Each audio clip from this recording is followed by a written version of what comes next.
जरा सोचिए, हमारे आसपास जो पौधे हैं, खेतों का बचा हुआ कचरा, यहाँ तक कि तालाब में जो काई जम जाती है, क्या वो हमारे घरों को रोशन कर सकती है? हमारी गाड़ियां चला सकती है? सुनने में अजीब लगता है ना? पर यह सच है। और आज हम बायो एनर्जी की इसी कमाल की दुनिया में उतरने वाले हैं। तो आज हम क्या क्या देखने वाले हैं? सबसे पहले हम ये समझेंगे कि आखिर हमें एक नई एनर्जी क्रांति की जरूरत ही क्यों है। फिर जाहिर है हम बात करेंगे कि ये बायो एनर्जी आखिर है क्या भला, और इसकी कहानी कैसे आगे बढ़ी। इसके बाद हम इसके फायदे और नुकसान दोनों को टटोलेंगे और आखिर में देखेंगे कि इसका भविष्य कैसा हो सकता है।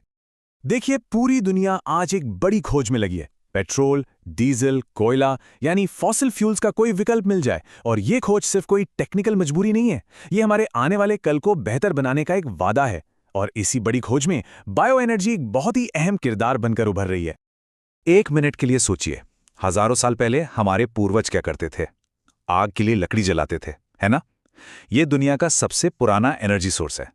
तो सवाल यह है कि क्या यही पुराना तरीका आज के मॉडर्न जमाने की एनर्जी की दिक्कतों का हल बन सकता है? बड़ा दिलचस्प सवाल है। चलिए इसका जवाब ढूंढते हैं।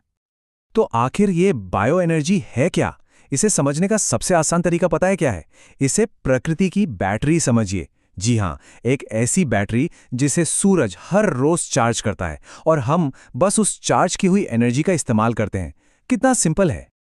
अच्छा, अगर थोड़ी टेक्निकल भाषा में बात करें तो बायो एनर्जी वो एनर्जी है जो बायोमास से मिलती है। अब आप पूछेंगे ये बायोमास क्या होता है? तो देखिए, बायोमास मतलब कोई भी जैविक चीज, जैसे पेड़ पौधे, फसलें, फसल कटने के बाद बचा हुआ भूसा, यहाँ तक कि जानवरों का गोबर भी।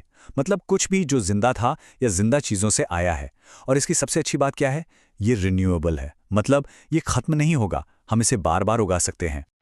तो ये पूरा सिस्टम काम कैसे करता है? कहानी शुरू होती है सूरज से।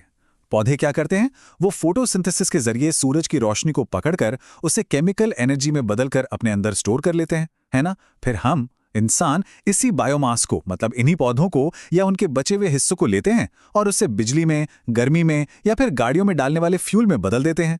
तो एक तरह से देखा जाए तो हम सूरज की ही स्टोर की हुई एनर्जी को इस्तेमाल कर रहे हैं। लेकिन रुकिए, कहानी इतनी सीधी भी नहीं है। ऐसा नहीं है कि सारे बायोफ्यूल्स एक जैसे होते हैं, बिल्कुल नहीं। वक्त के साथ इस टेक्नोलॉजी में जबरदस्त बदलाव आए हैं, और इन बदलावों को समझने के लिए हम इसे जनरेशन्स या पीढ़ियों में बांटकर देखते हैं। ये एक पूरी कहानी है।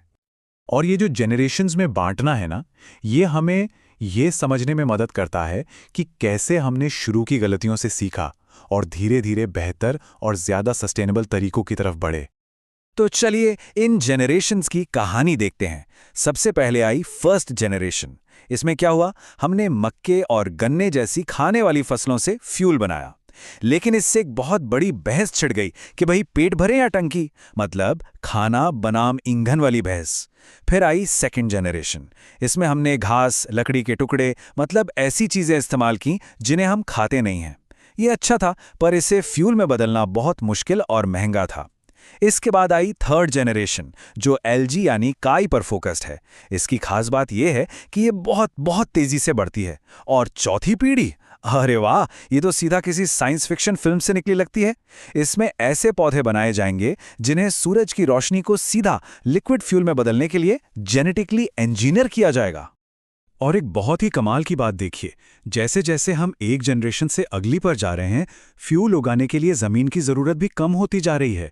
जो पहली जनरेशन की फसलें थीं वो बहुत ज़मीन लेती थीं, दूसरी वाली थोड़ी कम, और तीसरी जनरेशन की एल्गी, उसे तो बहुत ही कम ज़मीन चाहिए। और यही बात इसे भविष्य के लिए एक ज़बरदस्त दावेदार बनाती है। अब तक तो बायो एनर्जी की कहानी बड़ी अच्छी लग रही है ना? टेक्नोलॉजी, तरक्की, सब कुछ। लेकिन हर सिक्के के दो पहलू होते हैं, और बायो एनर्जी के साथ भी कुछ गंभीर सवाल और चिंताएं जुड़ी हैं। तो एक तरफ हैं बड़े बड़े वादे और दूसरी तरफ हैं कुछ गहरे खतरे। तो चलिए दोनों पहलू देखते हैं। सबसे पहले फायदे। ये कार्बन न्यूट्रल हो सकती है, मतलब इससे पर्यावरण में एक्स्ट्रा कार्बन डाइऑक्साइड नहीं जाती। ये देशों को एनर्जी के मामले में आत्मनिर्भर बनाती है, और तो और ये कचरे को भी काम की चीज में बदल देती है। कमाल है। लेकिन अब जरा खतरों पर भी नजर डालते हैं। जैसा हमने कहा, ये खाने की चीजों से मुकाबला कर सकती है। इसके लिए जंगलों की कटाई हो सकती है, और इसमें पानी बहुत लगता है। तो ये एक बहुत ही नाजुक संतुलन है जिसे साधना पड़ता है। एक क्लाइमेट पॉलिसी एनालिस्ट ने बहुत अच्छी बात कही है। उन्होंने कहा, असली चुनौती ये नहीं है कि बायो एनर्जी हमारे भविष्य का हिस्सा बन सकती है या नहीं। असली चुनौती ये है कि क्या हमारे पास इतनी समझदारी है कि हम इसे अपने ग्रह और लोगों को नुकसान पहुंचाए बिना इस्तेमाल कर सकें। ये बात इस पूरी बहस का निचोड़ है।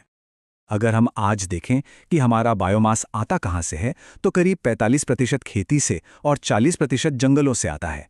मतलब कुल मिलाकर 85%। ये बहुत ज़्यादा है। तो भविष्य की असली चुनौती क्या है?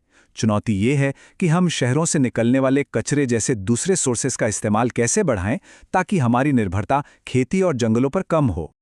तो ठीक है, हमने फायदे देख लिए, नुकसान देख लिए, चुनौतियां भी समझ लीं। तो अब सवाल ये है कि आगे का रास्ता क्या है? बायो एनर्जी का भविष्य कैसा होगा? इसका जवाब 3 शब्दों में छिपा है: पॉलिसी, इनोवेशन और सस्टेनेबिलिटी। तो आगे बढ़ने के लिए कुछ बहुत ज़रूरी कदम उठाने होंगे। सबसे पहला, हमें ऐसे बायोफ्यूल्स पर फोकस करना होगा जो खाने पीने की चीज़ों से ना बने। दूसरा, हमें बहुत सख्त नियम कानून बनाने होंगे ताकि पर्यावरण को कोई नुकसान ना हो। और तीसरा, और शायद सबसे ज़रूरी, सरकारों को ऐसी पॉलिसी बनानी होंगी जो लंबी दौड़ में सही तरह के इनोवेशंस को सपोर्ट करें। और यहीं हम आज की बातचीत को एक बड़े सवाल पर छोड़ते हैं। देखिए, बायो एनर्जी में हमारी दुनिया की एनर्जी की पूरी तस्वीर बदलने की ज़बरदस्त ताकत है। ये एक बहुत पावरफुल टूल है, लेकिन हर पावरफुल टूल की तरह इसे इस्तेमाल करने के लिए समझदारी चाहिए। तो सवाल यह है कि क्या हम इंसान इस चुनौती के लिए तैयार हैं? इस पर सोचिएगा ज़रूर।